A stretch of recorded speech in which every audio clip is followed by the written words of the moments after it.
Chisiru. It's a Nigerian restaurant. It's high end. We don't have to like dress up. Sushi Samba. I feel like I've never been there and I should go there. Hummingbird Bakery, best cupcakes, best red velvet cake you'll ever have. Dusty Knuckle Bakery in Dalston is just consistently somewhere that fills my heart with joy. I swear I've never been to a bad Ethiopian place in London. I want to be in the sky. I haven't even done the London Eye. Hello and welcome to Coffee Oysters, the London Business Babe podcast, where we get you together with business tips that actually work and let you know where it's worth tapping your oyster around London. My name is Francis and I'm a certified Notion consultant at the Notion Bar, where I get my clients together with personalized productivity systems built in Notion. So today we've got a little bit of a throwback episode. Thought it'd be fun to take a look back at some of the past guests. Remember, there is a massive library of episodes to look back on, and each guest has a really special story, and so it's nice to kind of surface them every once in a while. And honestly, like, one of my favorite things about this show is finding really cool places to go in London. So today's first guest is Lizzie Damilola Blackburn, who's the author of the smash hit Yinka, Where's My Husband, and her second book, The Rewrite, which is honestly, in my opinion, better than Yinka, Where's My Husband. And so now we're going to look back on Lizzie's Guide to London. Thank you for giving us a little bit of insight into you outside of being an author. And so this is a podcast for London Business Babes, and you are from South London, correct? Yeah, so originally from South London, Peckham, then moved to Belvedere, which is Greater London / Kent, when I was 13, and now I live in Milton Keynes. I've been here for, I think, 6 years now, and I love it. Oh, Yeah. amazing. Never moving back to London. Fair enough. Yeah. And after, because I've got family there, but I feel very settled in Milton Keynes. I feel like that is sort of a natural transition that's happening with a lot of people at the moment. It's just like Milton Keynes is where you live, and then you come into, because you can get to London in, how long is it? The fastest train will get you there in half an hour. Yeah. So Eastern, London Eastern. Yeah, exactly. Yeah, you can get there in half an hour. But then, you know what? I live in Southeast London, and it will take me an hour to get to Hackney. So, so I may as well. Yeah. So do you come into London often then, just for like work or family? Yeah, so I would say maybe a couple of times per month, maybe once or twice per month. So yeah, to see family, to do book stuff as well. So if I've got like a meeting with my team or an event to do, to see friends, of course. And sometimes we have a few date nights as well in London, because I feel like London's where all the hot spots are, especially like all those kind of like, oh, you must go to this restaurant, like it tends to be in London. Yeah, is there anything on your bucket list at the moment? I just on Instagram, I can't remember the name, but there's this like, I think it's like Japanese and Nigerian restaurant. Interesting. Oh, I think I've seen it. Do they do like jollof sushi? I think so, yeah. Find out the name. Okay. But yeah, that's on my bucket list.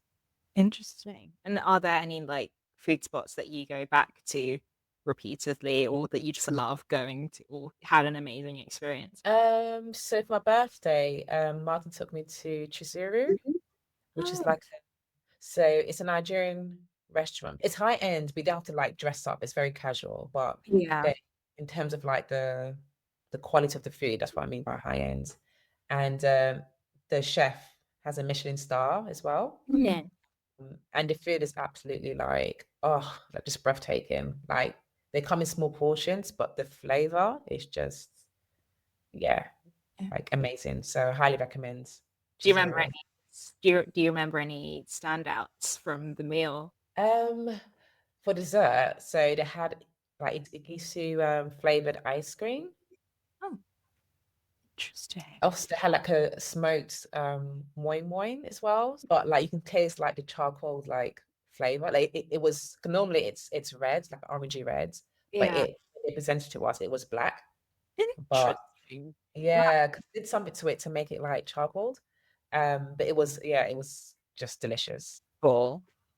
And then what other things you like doing with your son in London, or things you want to take him to, maybe? Yeah, but do you know what?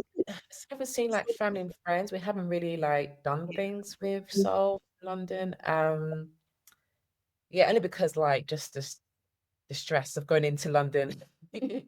Um, but last year for Christmas time, they have like this really cool like park with lights and stuff. They just did a Milton Keynes Light Festival. Ah. Christmas will probably come up. And then, yeah, Milton Keynes. Is there anywhere you would recommend to go in Milton Keynes? I'm sure there is someone listening to this podcast who either lives in Milton Keynes or is thinking of moving there. There's a really cool restaurant called Febreze in a place called The Hub where all the restaurants are.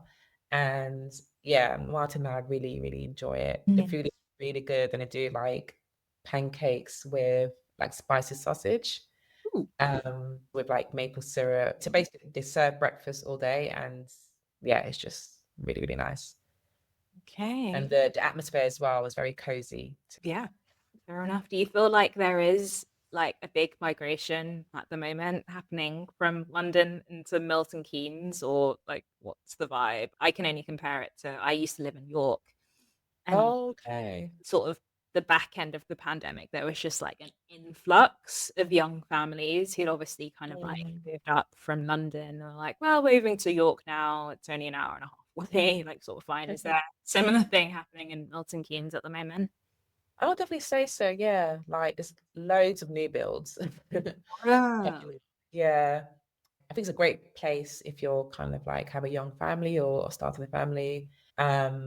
And one thing I love about Milton Keynes is that it's very multicultural as well. So I just love when I look outside to see white kids, black kids, Asian kids that just all playing together. Also, it's really nice to see like black people own really nice houses as well. Like it's not, sometimes we go to like a posh or rich area and there's a black person walking around, they might get funny looks. But in Milton Keynes, like it's not uncommon to see a black family owning like a house with 5 bedrooms that no one blinked to an eyelid, like it's just normal. Yeah. So yeah, there's a lot of like black wealth, I guess, and black excellence, I guess, in Milton Keynes, which is nice to see. Nice. Yeah, I mean, you can definitely get like way more for your money Yes. when you venture.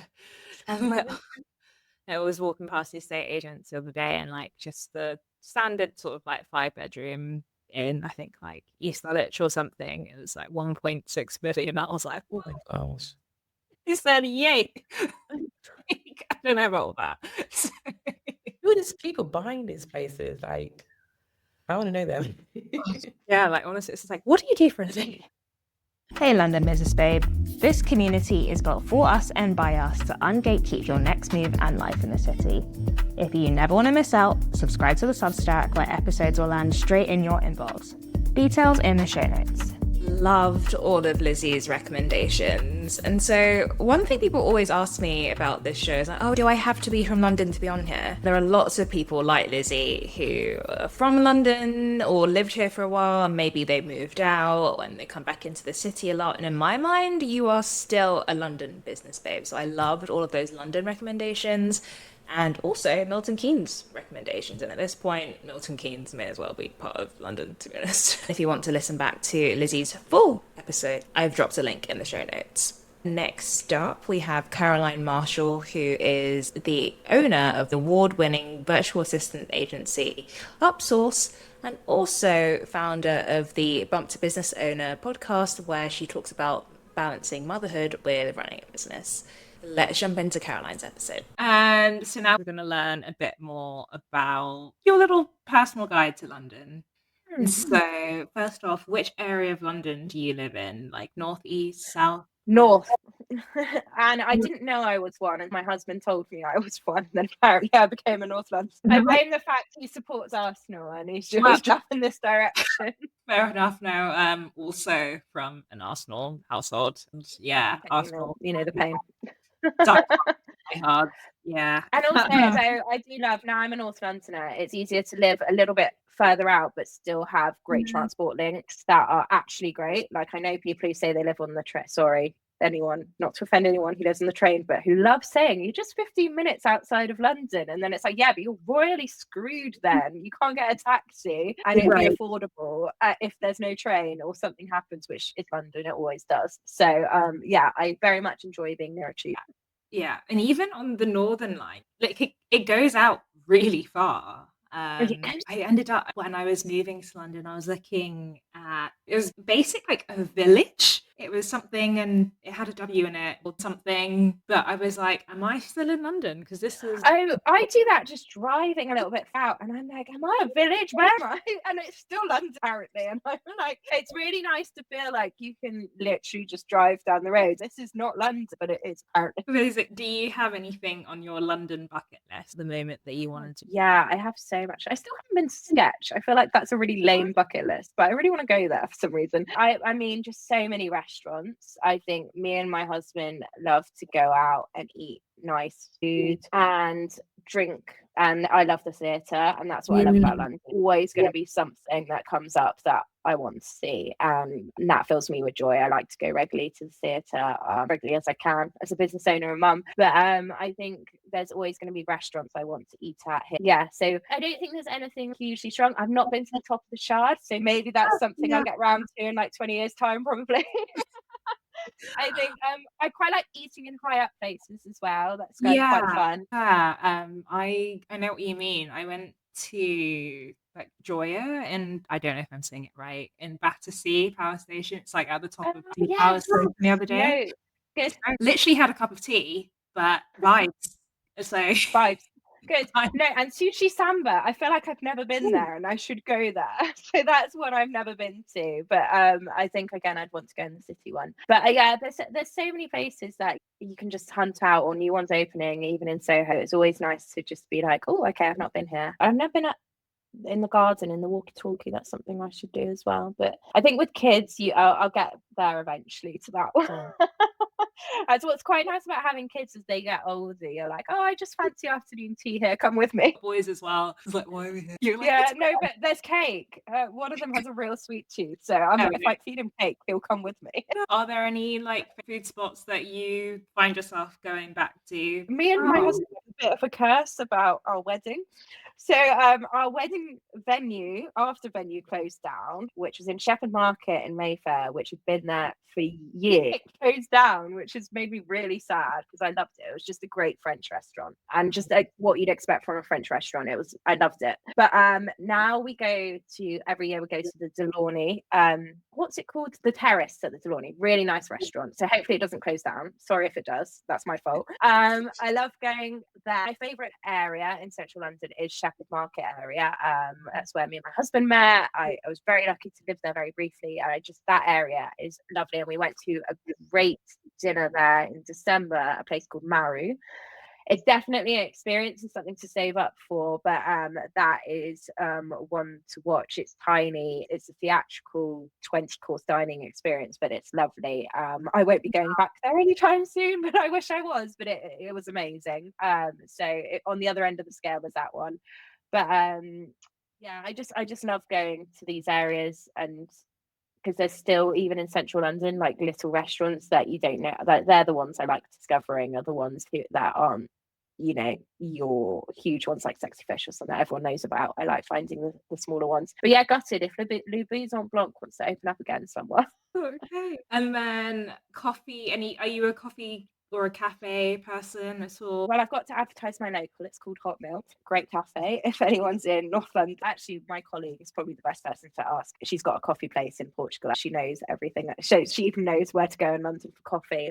And now I've turned into a bit more. I'd rather have a really nice coffee. So yeah, just finding ones that you can tell a nice coffee place now in London. Ones that are like smaller. Where's the one? I went to one behind Bond Street that was really nice. Can't remember the name of it, but yeah. And Ozone is quite nice as well if you're in Old Street, somewhere more central. But I had to give a shout out to the local because they're nice. Amazing. And then, are you part any like networking groups or member clubs anywhere? Yeah, so I've been a member since the beginning with Female Founders Rise. I love what Emily Faust is doing. There's a lot of women I've met locally through there as well that I just see on the school run, which is really nice, and met clients through her. So she's doing a great thing for women in business. The events in London are great, and in Hammersmith are really easy to get to, and then a female founded venue. I'm a member of Albright currently. It's been great to have that base. Just when I go into London, I'm still exploring where the best to be is and where to go. But it's so central, and I've met some amazing women at Albright as well. So that's been a nice spot to be a member at. I don't know. I tend to just ride other people's memberships. But you know, I think in my 20s I would have said so house, but I feel like I'm probably getting too old for that now. It's having an interesting moment at the moment. I will say Yes, that. that's what everyone says. That's what everyone says. I think everyone wants the good old days of when we were under 30. I mean, I've never been a member, but I've been to some amazing events there personally. But yeah, I don't know truly what. Yeah, it seems like people who are members are perhaps not the happiest with the experience at the moment. Yeah. But I don't know if that's just London, because I've been to like Babington House and Somerset, and I was like, this is a vibe. So I don't know. Maybe it's just London. Yeah. And I guess there's less choice in Somerset, isn't there? I think with London, there's so much choice, and you've just got to find somewhere where you're going to spend time and you're going to like the people there. Go somewhere because people who you don't hang out with say it's good. You know, you have one life here. Don't spend time at some achingly cool or achingly posh club because you think you should be there, unless it's good for your business. I get it. Go and deal with it. Otherwise, where you feel a great vibe. And that's what I also liked about Albright. It's like, you know, I didn't particularly like that it was only women. In some ways I did, but you know, for Upsource, that's not my client base. We have a 50-50 gender split for clients, men and women. But what I did like is, you know, I could meet my brother there for lunch and it was fine. It didn't feel like it was women only in like an old boys club would be. It was perfectly normal to bring your male colleagues or male friends there. So that's what I did quite like about that. I didn't know that actually. Yeah. It is really nice in there, to be fair. But It looked nice as well, so that helps. So maybe I will renew my membership. We'll see. I'm undecided. I'm open for memberships right now. there's someone that just needs to launch a little day pass, like almost like class pass, but for like all of the I have. There is someone doing that. I will send you a link because I haven't tried it, so I don't want to recommend them, but I can see someone trying to do that. I'll send you the link afterwards. Sounds good. Hope you're enjoying the show. We'd love to hear what you're thinking. Drop a comment and share your thoughts. Even better, if you're loving the show, take 2 seconds to rate us 5 stars wherever you get your podcast. It really helps other people find us. And if you want to be a guest, details in the show notes on how to sign up. Now, let's jump back in. So good to hear all of Caroline's recommendations again. And as always, if you want to listen back to her full episode, you can find the link to that in the show notes.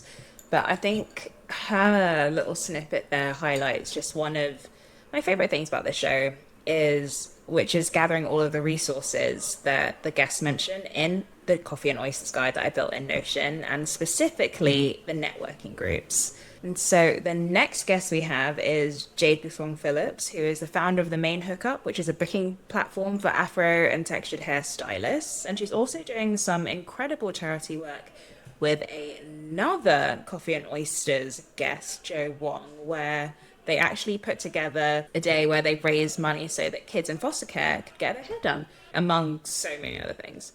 So now we're going to learn about where you like to go in London. Yes. I like to keep this quite quick fire.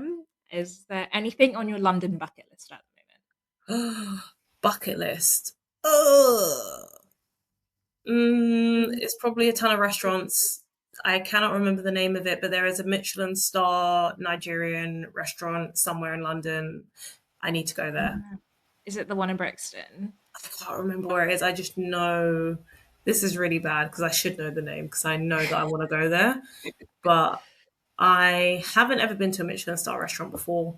And if I'm going to go to one for the first time, I want it to be a black-owned one. Good. That's on my bucket list. Solid. And then also, where are you based in London? Oh, I'm in, like next door to Wimbledon. Oh, okay. So southwest. Yeah, southwest. Cool. And so, locally or otherwise, what are your favourite food spots to go to? Favourite food spots? Okay, this is hard because I love food. But Thai place, Giggling Squid. There's a few of them. There's one in Kingston. There's one in Wimbledon. There's probably a few others, but those are the two I've been to. Steak place. Oh balls, what is it called? Oh, my brain is doing a blank. We'll come back to that one. But cake, Hummingbird Bakery, best cupcakes, best red velvet cake you'll ever have. Buenos Aires is the steak place. Again, one in Richmond, one in Wimbledon. Literally the best steak you will have. And then coffee/co-working spots. Oh, okay. I'm not a coffee drinker. I'm a hot Fair enough. chocolate. Yeah, I have a sweet tooth. The coffee is a bit too bitter for me. But I went to the WeWork in Waterloo. A friend of mine basically has a membership there, and I wasn't really a fan of WeWorks until I went to this one. Oh, it's the best place because there's so many. Like, it's a mix of places to sit and do your work that are very casual and chilled, but then also places to like go and do deep work where you're not going to be distracted by other people. So it was quite a nice space. There is another one, Arc Club. So they've got a couple of those. They've got one in Earlsfield, one in, I can't remember, there's like 4 or so locations, but I've been to the one in Earlsfield. That's really nice. But again, it's a mix of like formal and informal. All of the staff are super lovely. You basically have everything that you need. So, and they're not ridiculously expensive from memory. It's like $150 or something like that a month. Yeah, sounds about right. Because I know some of them are like ridiculously expensive. So that I think is pretty reasonable. And then what are your favorite places to go out, whatever that means to you? So whether that's the club or like an activity. with your friends. I kind of just love going for walks. So if I'm going through a park, any nice big park that I can go for a nice walk in, I am down for that. So I do like a good walk. And I'm not a huge like bar person, so I'm not like a night out on the town girl. I am very much a stay at home. My favorite places are actually the homes of my friends. I'm gonna be honest. Like if somebody's like, come round and we can make food together, I'm there. Sign me up. And so London is the city of networking. Are there any like networking clubs or business groups that you're part of that you attend regularly? I would say there's a ton of WhatsApp groups that I'm in, and I have been exposed to a lot of different events. So one of them, and this is for more so for like diverse folks, so people that come from underrepresented groups. There's Diversity X, which is a great group to be a part of. There is Blocks to Bags. So I actually went to one of their events, I think it was last year. But they had a really great event, and they've got a pretty active WhatsApp group as well. And then a community that is for everybody, especially people that are freelancing, work for themselves, have a bit of a mixed career, is the Portfolio Collective. So TPC, they have a mix of an online community through their platform, and they did their first like really, really, really big event this year. The Portfolio Festival, which was amazing. So I'm looking forward to going to more of those. So I definitely check those 3 out. Oh, hey again. Did you know there are roughly 100,000 London business babes out there? And we're on a mission to reach as many as possible. Enjoying what you hear? To support the hours of work that goes into making this special, you can either A, consider supporting directly as a paid monthly Substack subscriber to also unlock future exclusive content for less than a coffee and a croissant. B, any brands listening, we'd love to explore ways for you to be part of the journey. C, at the very least, on your next co-working date, tell a fellow London business babe about us. Details in the show notes. Now let's jump back in. Love that from Jade. The funny thing is, a lot of people have actually mentioned that WeWork, like specifically the Waterloo WeWork, and I feel like I need to try it now because everyone's talking about it. But what's also interesting is that what not a lot of people realize, but is in the show notes all the time, is I actually have plotted every single place that guests have mentioned into an interactive map on Corner, which is like if Google Maps had Instagram, basically. And so I've plotted every single place on this map. So the next time you need to make a co-working date with someone, you can literally open this map and then look at what's close to you. And these are all pre-approved, business babe friendly places. So I'm just saying. Anyways, the next guest is fighting the good fight for inclusive and accessible communication. Our next guest is Ettie Bailey-King, who is the founder of the Fighting Talk Consultancy. And so without further ado, let's jump in. So now we're going to transition on to London. Where are you based for this? Well, actually, you tell the story about where you're based. I'm in Hackney Wick, and I'm going to go real deep on local things and where I live my life, because I will soon be moving, and so I can give away all my local trade secrets. Incredible. And so let's go with food spots. Where are your go-tos? Okay, I actually have, so I already have a massive list in Notion, which you might appreciate, of all my favorite spots, and I genuinely have 100 here. So I'll pick out.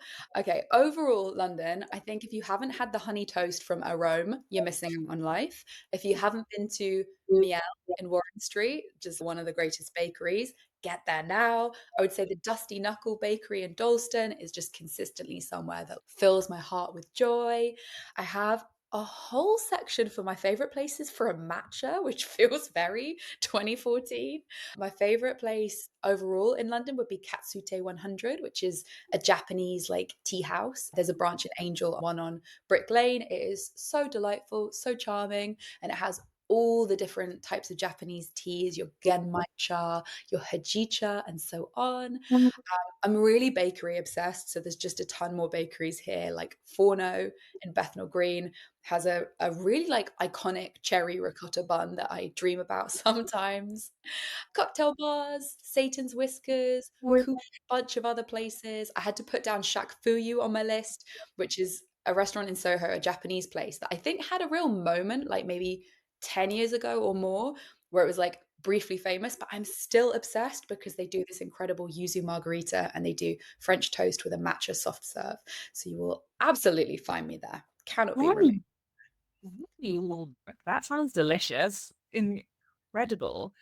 And then are there any like cafe / co-working spots that you go to or are signed up for? Yeah, so near me, there's a cafe in Hackney Wick called 2 More Years, which I love because it's got loads of natural light. It's got these like massive double height windows. It's next to the canal and it's got really big bench style tables. And during the day, I was about to say loads of other co-workers. There's actually not even that many people. But again, I feel like I can share this. It feels like a secret tip.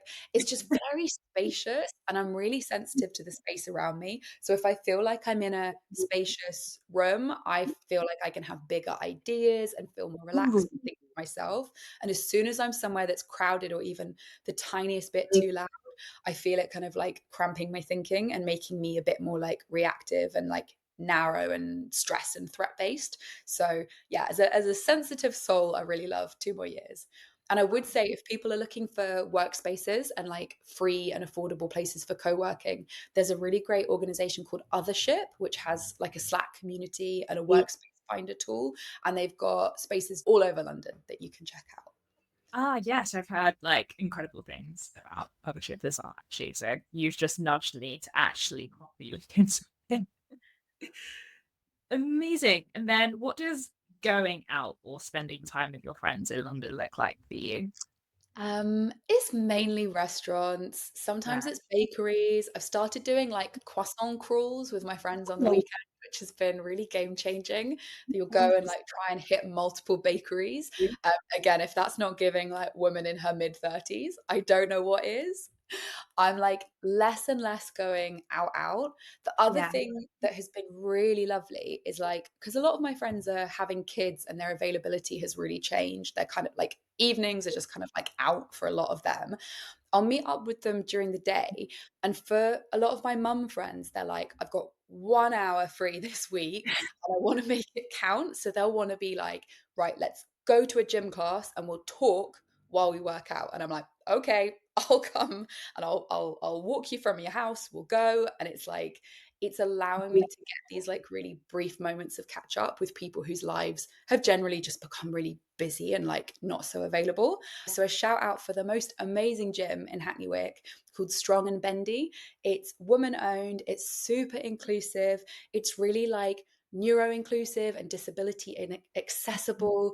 They're really into like body neutrality, so there's no chat about like earn that cheat meal or like whatever. It's all just about like joyful movement, and they have really fun classes. There's like a pop music, Pilates combo class, battle ropes, kettlebells. They have free yoga on a Sunday afternoon, and it's just such a joyful place to be in. So big recommend. Right. I think I've walked past that actually in Hackney Wick. So yeah, okay. Amazing. And then are you much of like a physical networking event person? I literally never go to a physical networking event. And I think this might be my sign that I need to, because on the very, very rare occasions in the last few years, every time I've got a really amazing lead for work, or I've met someone who has been transformative. So like the evidence doesn't lie. These in-person networking experiences are so valuable, but I really resist them.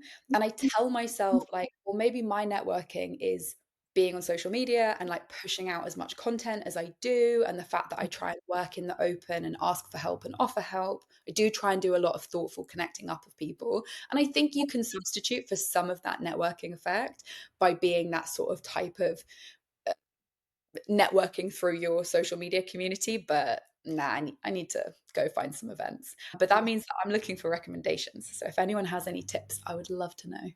Fair enough. In the Coffee and Oysters guide, I listed a bunch of recommendations from guests in previous episodes. I'll be sure to send that to you afterwards. That's my homework. I'll check it. And honestly, I think that's fine. Like I always say, if you want to be a business owner, you either need to be viciously online or viciously offline. But what you can't do is do neither. And it sounds like you've chosen to be viciously like on, and that's fine, you know. Yeah, I'm really relating to that. Viciously online. Yep, that's it. That's how it feels. Like literally, like you don't like pick a struggle. Like amazing. And is there anything on your London bucket list before we wrap up? Yes, I am London born and bred, and I have never been to the Tower of London, which just feels really strange because I've been past it a billion times, and that's so often the way, right? You just stroll past somewhere. But I recently found out that if you live in Tower Hamlets, you can go for £1. So you can just take your library card or proof of address. This is my sign. I need to finally go and see what all the fuss is about. Don't worry if it's a lot to take in. All of the amazing tools, spots, and recommendations mentioned by our guests can be found in the Coffee and Oysters guide. Details in the show notes. Loved reliving that from Ettie. And as always, you can find the link to her full episode in the show notes. And what I especially loved, apart from all of like the million places that she mentioned, was that she was tracking it all in Notion, just like we are in the Coffee and Oysters guide. And so now we're going to go on to our next guest, who is Candace Salters, who is one of London's top travel content creators, and she is going to give us her mini rundown. But if you are into trying to find more cool places in London, 100% worth checking out her episode. And like, honestly, her account on Instagram is a goldmine. But without any further ado, let's jump in. Thanks for giving us little inside scoop into things that make your life easier. We're gonna wrap up with a bit that you probably know a lot about. You don't have to go into crazy detail, as everyone should follow you on Instagram to get the full scoop. Mm-hmm. But we're gonna chat about London and some of your faves. That's not good because I have too many faves. So this will not be my full faves. Look on my Instagram. Let's go my with 50 let's go million with- faves. I'll give you Let's some go with top. recent faves. Generally speaking, where are you located? You don't have to go into specifics. I am in Southwest, but I've been everywhere. Lived in North, I lived in South, I lived in East. Have I lived in Central? Most Central was like Camden, so pretty central. Yeah, I've been everywhere. But now I'm in Southwest. Is there anything on your London bucket list that you're like, I really want to go do that, but just haven't had the time to yet? I think it's more through my job explored a lot, but I think it's just going to areas again that are really far, like Eltham Palace. There's all these tiny hidden gems in London that on a surface level, especially in the beginning, I was working my job and the content I was creating, I wasn't making a full-time income from it. So that relationship does change when it becomes your job to explore the city.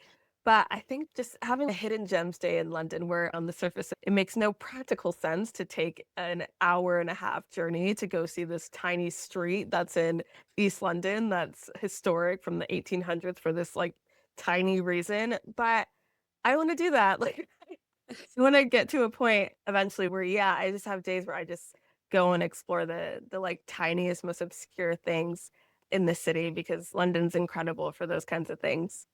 Yeah, and even the things that kind of are London but aren't really London, like you said, like Eltham Palace, which is like London but kind of not. And also Mhm. like even things like the Chislehurst Caves. It's like that's technically London, but like it's you've got to it's a commitment. That's your day. I'll get to Okay, so now let's go into like a few faves. Don't have to go into too much detail, but any like favorite restaurants that you love? Okay. I'm gonna give a casual, I'm an upscale, and then another one. Without sounding too bougie, they are both in Chelsea. The first one is Fat Fuck Noodle. It's like a very low-key Asian spot. It's like I think they say it's Malaysian, but it's also a bit Vietnamese, but just incredible. You can only sit outside and it's only walk-in. So you go, you sit, you get some dumplings, some buns. Their prawn laksa is just incredible. And it's a quick spot. I think it's well known in the area, and I think a TikTok or two has blown it up, which is unfortunate. So go as soon as it opens. You will not regret it. It will be the best thing. You can go then to the Chelsea Physique Garden to Battersea Park, walk it off, order everything, love it. I also just had the most amazing meal at Bluebird Chelsea, which is actually just a short walk down from there. They're more like modern kind of cuisine, good for a wine night. I went there for a girls' night. I was there, but like cool. I went with 2 friends. The food was incredible. We went for Thanksgiving. Yeah. It was so good. I loved that. Oh, I have so many. You need to give me area. You need to give me cuisine type. Ethiopian, I'll say. And I cannot be biased because I swear I've never been to a bad Ethiopian place in London. Ethiopian food, Vauxhall, or just somewhere in North London, incredible. Start there and then DM me if you want more recommendations.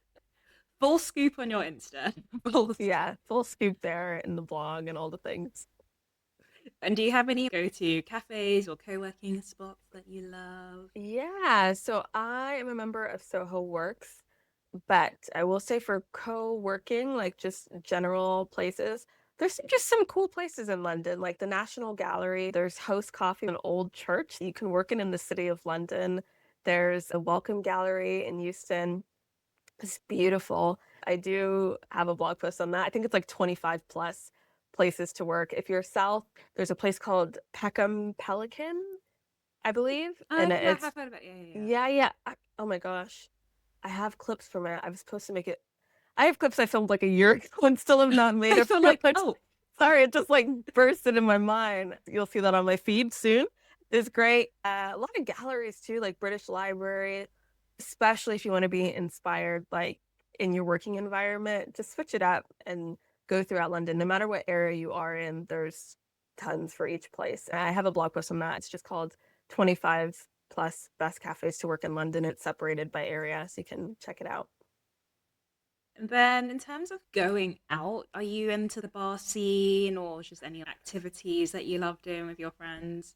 I am an old lady, so I cannot remember. I think the last time I went out was Jazz Club Camden, which was actually a really, really cool night out. I love jazz bars. I love Ronnie Scott's upstairs. There's the main Ronnie Scott's, which is like, you gotta be dressed up. It's a bit of a scene, but they have a very relaxed Ronnie Scott's upstairs, which is right next to it. And it's just super chill. The bands are amazing. Just get a little cocktail.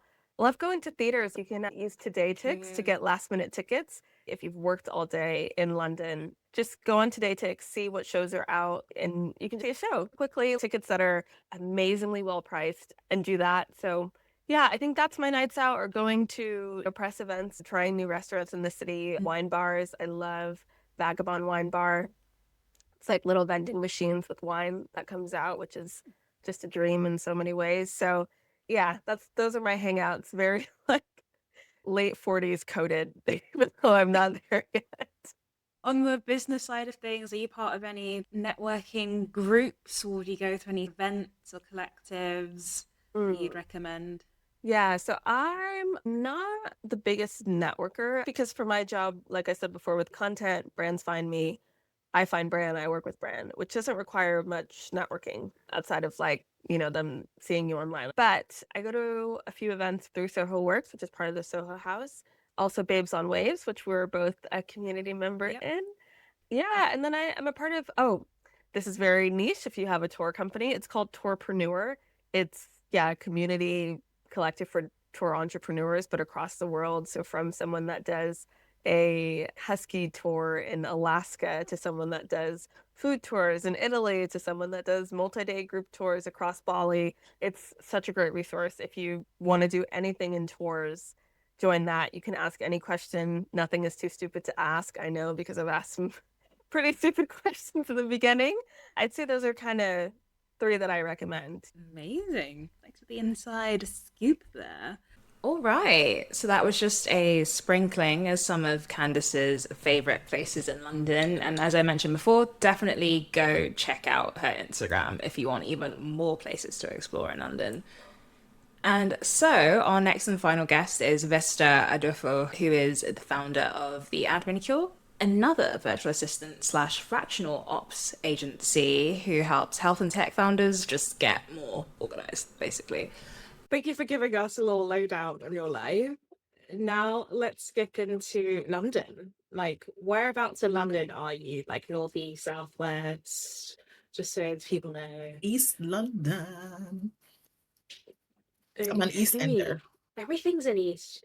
Connections from the East are better. So- South London is good. I've lived in South London before. It's a okay. really, no, it's not okay. Connection-wise, it's okay. South London is Bay, but East London, the connections, incredible. Oh, I can be at Heathrow. Yeah. I'm out to the country like that, straight to Heathrow. I have a straight to Heathrow from this area. Yeah. So, yeah. Yeah, no, I agree. I'm a South London babe, but I love it here. But also, just sometimes the connections are like sort of taking a bit longer than it should. Sometimes there are places that don't trains. I'm like, why do you not want me to leave this area? What's going on? I'm in Lewisham, so it's not too bad. But past a certain time, you're like, this is a bit sticky now. Okay, Lewisham is not. It's not bad at all. Just past a certain hour, but it's okay for you because your bedtime is 10. So past a certain hour, you are stuck. I've even lived in Hertfordshire before, and that was even peak because sometimes the train is straight 20 minutes. So my friends in London, like we go for events. I'm in London, I'm King's Cross, and I'm at home with half an hour, and people in London are still trying to find a connecting train. Do you have anything on your London bucket list which you're really like dying to do at the moment or go see? I've been that like boat situation. I haven't done the O2 to be in the sky, and I want to be on the water. Okay. Elements. Exactly. I'm already on land. I walk a lot. I'm a park girly. You'd always find me in a park talking to a squirrel or two, or talking to the fish, the mallards, giving them bird feed. I love the I mallards. know, they're so cute. And you're like, ooh. But I need to be serious on this podcast. Anyway, and I need to be on the water. I went to Richmond Park. There's this guy on TikTok who walks from place to place. I need to go to some of these places that he goes to. He went to Richmond Park, and there were places that were like, wow, it looks like America. I need to go to those things. But what my friend and I have been doing is every month we try a restaurant of a different country. So we've done Japanese, Mexican, Brazilian. The last thing we did was Brazilian. We've done Thai. Like, we're just going country to country and tasting the indigenous foods flavor. So that's a little challenge that we set. This month we're doing British, so we're going for high tea. We both, yes. I have to dress up. I'm so excited. I'll have bows in my head. That's such a good idea. Such a girl day. Yeah, such a girly pop day. And just like go sit down, smell good, and get served like tiny sandwiches and stuff. So basically that's what I do, but I literally need to be, and you know those igloos that they have on the riverbank during like, I want to do that. Like those kind of very niche experiences. I want to do that. I want to be in the sky. I haven't even done the London Eye. Yeah. Have you? 20 years Girl, ago. we need to go up. We need to go again. But I've done the London dungeons. Don't do the London dungeons. Oh, my. That was Oh, scary. I ain't done Don't that. do it. It was a scary screen at the time. But yeah, definitely, O2 over like transport and do something on the Thames. I think those are key things I do. And definitely do the London Eye. Sit there quietly, have a drink, and just watch the skyline whilst the sun is setting and just see how London looks. Ooh, sunset. Exactly. Sunset would be nice. Exactly. Let's go. You know what? Why not? You know I'm gonna drop you a link immediately as a You know what? let's Yeah, go, no, let's go. I love it. Yeah, I dude, love it. definitely.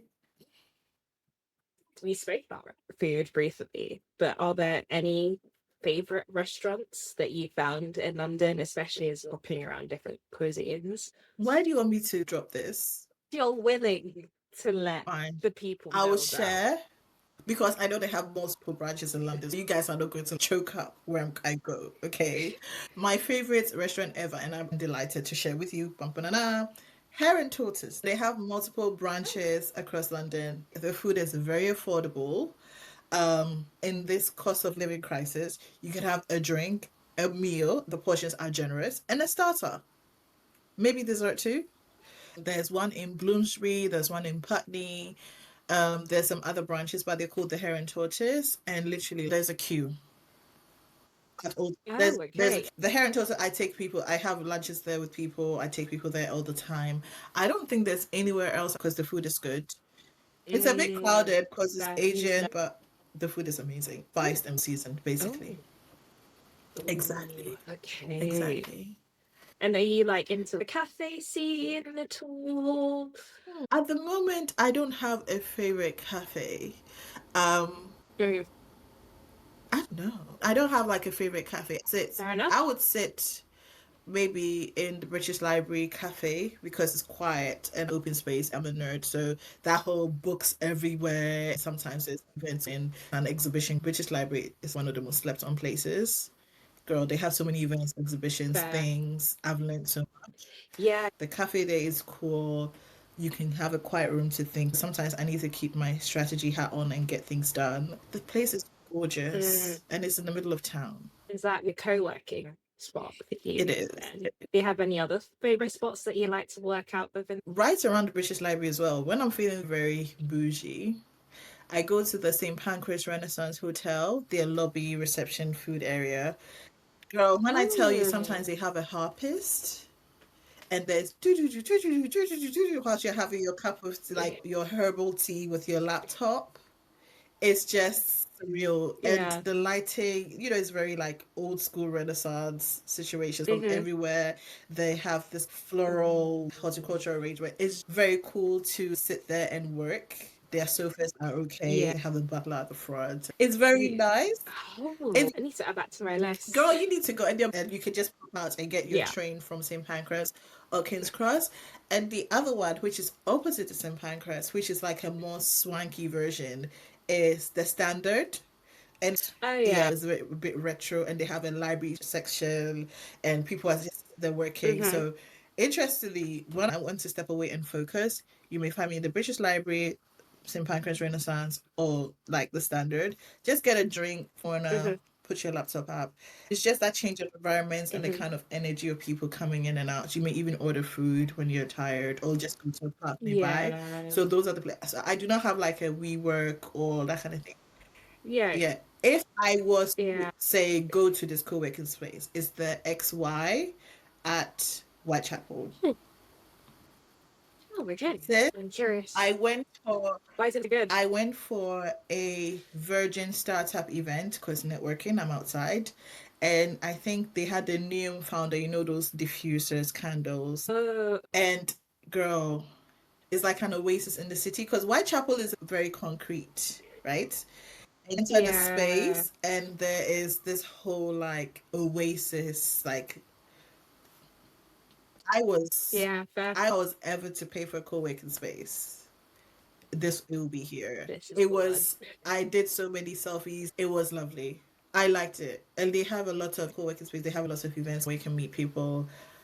if I was ever to register at the moment, from what I've seen, it will be that particular place in Chapel. It's called XY. I forget. It's a longer name, but if you type XY co-working space, you will find it. I got like, I can't believe this is here, because Whitechapel is very concrete. There's nothing out Concrete. here. Yeah, so that would be the place. Good to know. And one more hotel lobby for you around that St. Pancras area somewhere is the Pullman Hotel lobby. It's near the British line. I think it's on the way to the I've British seen line. it. It's just beside. I've never entered that. It's good. It's a good place to dip into, and they'll leave you alone. Sometimes there's a DJ there. I order my pot of tea and then go about my business. No, you just grab a pot of tea and a cup and leave you alone. Me, that is the hack, because they don't know how much tea is left in that pot. They